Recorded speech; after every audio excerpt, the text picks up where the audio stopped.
defines the concentration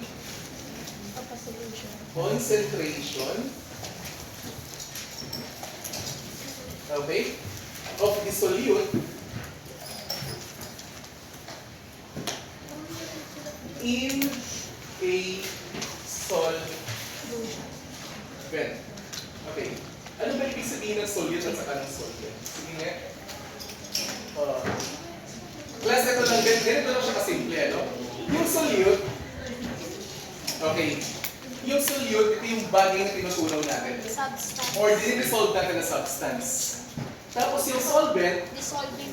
ito yung pang-dissolve, pang-tunaw. Okay. Tatagalugin ko, ha? Tatagalugin ko. Okay. Tunaw. Ito yung pang-tunaw. Okay. Naintindihan nyo? Yeah. Sige, ganito. Kung bibigyan ko ng example. Okay. For example, class, meron kayong sachet ng Milo. Ayan, meron kayong Milo drink. Tapos meron kang iba't ibang container ng water, no? Meron kang shot glass. Tapos meron kang regular na baso, no? Regular na baso.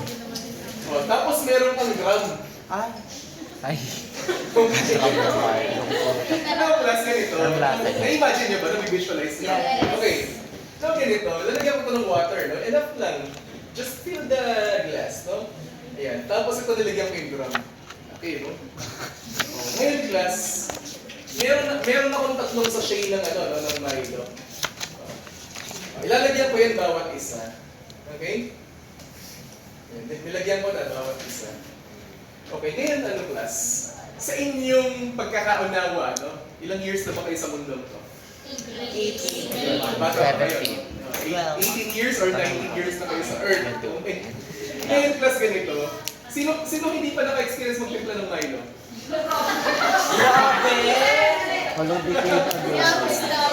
Okay. Sinigurado ko lang para lahat kayo makarelate. Okay, yung ganito. Yung isang sachet ng Milo, pagkakasyahin mo sa shot glass, ano kaya ang lasa mo? Anis. Okay, very good. Ano pa? Nabubuo, sir. May buo. Lasang-lasa, may buo. Ayun. Hindi magkakasya, syempre, obviously, no? Kasi hindi naman lahat madidissolve yung water nito sa shot glass. Tama? Okay. Ngayon, so ito yung taste niya, no? Yung taste may be strong, no? Strong. What about yung nasa ordinary glass? Enough. Just enough, no? Saktuhan niya. Kumbaga enough lang. Parang ako. Okay, enough lang. Okay, what about yung nasa ground? Walang lasa. Walang tubig na yun. Walang Bland. Walang lasa. Parang Okay. So why is it like that, class? Why is it like that? Okay, now I will ask you. In these three different setup, sino may pinakamataas na concentration? Bland. Theoretically, yung may pinakamataas na concentration will be the Shot glass. shot glass, followed by Parang siya. the glass, and then followed by the Drums. drum. Ito yung may pinaka-least na concentration. Ibig sabihin, siya yung may pinaka-kaunti, no? I mean, yung solute niya, no? Mas marami yung solvent, no? Kaya yung lasa niya hindi ganun katapa. Di ba? Ayan. So, ibig ko sabihin, class, no? Okay. Habang pumukonti yung solvent natin, yung volume ng liquid, tumataas yung concentration. Okay? Ulitin ko pumukonti yung solvent. Pumukonti yung solvent, tumataas ang concentration. Tumataas yung solute, tumataas ang concentration. Gets nyo? Ganito siya. Yung concentration,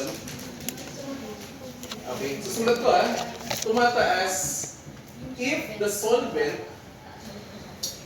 is bumababa. Kita?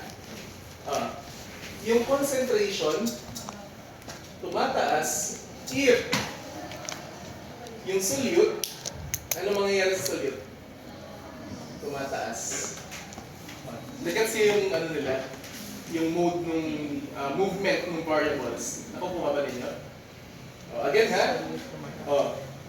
Bumaba yung amount ng solvent. Ano mangyayari sa concentration? Tataas. Tumaas yung solvent. Concentration. Bababa. Gets? Tumaas yung solute. Tataas ang concentration. Bumaba yung solute. Bababa yung concentration. Gets ba? Nasundan ng lahat? Hindi sir, isa pa sir. Isa pa. Sige, uulitin ko ha. Erase ko na muna to. Para mas madali natin maintindihan lahat. No? Okay. Solute. Tinaasan ko yung solute. Ano mangyayari sa concentration? Ataas. They are directly proportional. Okay? Binabaan ko yung solute ulit. Binabaan ko. Ano mangyayari sa concentration? Bababa. Okay. Tinaasan ko yung solvent. Tinaasan ko. Ano mangyayari sa concentration? Bababa. Yung solvent at saka yung concentration, they are inversely proportional. Gets nyo? Baliktad naman kapag ka sa solvent. No? Okay, solvent ulit. Binabaan natin, ano mangyayari sa concentration? Tataas. Now, what can you deduce from this? Yung formula kasi ng molarity, no, ganito siya. M is equals to mole over liters. Kuha? Okay. Now, mole refers to the amount of substance. Ano nga ba yung ginagamit na conversion factor para makuha yung mole? Ano nga ba yun? Molecular weight. No? Now, class, if you were given ml, can you use this to calculate the molarity? No ba? Conversion. Yes, but you need to convert the ml to liter. That's one. Pwede yun. No? However, ganito, no? Kung ang given sa inyo ay ml, no? Can you convert the mole into millimole? Ibig sabihin po, no? Yung molarity may also be computed using millimole over milliliters. Gets ba? Naintindihan? Nasundan ba? Originally, ang formula niya ito, no? Yan. Pero if you were given ml, you can just convert the mole into millimole. And then use the ml. Paano ang computation? Paano yung pag-convert ng millimole into, yung mole into millimole. Paano? For example, you have 1 mole. Okay. For every 1 mole, you should have 1,000 millimole. Okay? Naintindihan? Sige nga. Let's say you have 0.5 mole. How many millimoles will you have in this? 500 times 1,000 millimole over 1 mole. Cancel lang yan. Tapos you would have 500 millimole. Okay. Let's say class, ganito. Itong 0.5 mole, no? We need to, let's say, we need to dissolve it, no? In 250 ml. Okay, so kailangan daw i-dissolve ko sa 250 ml. Okay, itong 0.5, no? 250 ml with water.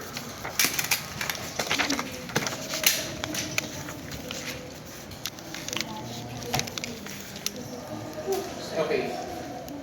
So, how would you find the molarity? Sige nga, try natin. So, ang volume natin is 250 ml, tapos 0.5 mole. So ipoprove natin na pwede, ano? Either of the two computation can be done. Okay?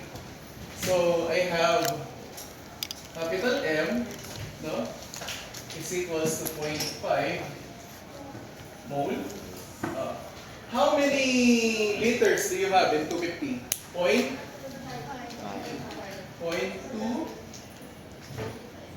5 liters. Tama? Ah, Gets ba? okay. Sige nga, anong lalabas dito? 2. So you have 2 M. No?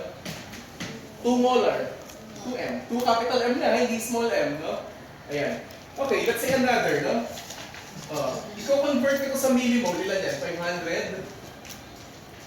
500 milli mole over 250 ml. Will it be the same? Oh, yes, same lang. 2 M.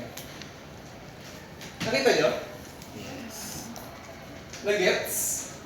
So, ibig sabihin, you can use this and you can use this. Same lang ang magiging labas or answer. Tama? Nagets? Masundan sa likod? Ibig sabihin, same lang pala ito at saka ito, no? O ilan nga ulit millimole sa isang mole? 1,000. Di ba? Basic lang.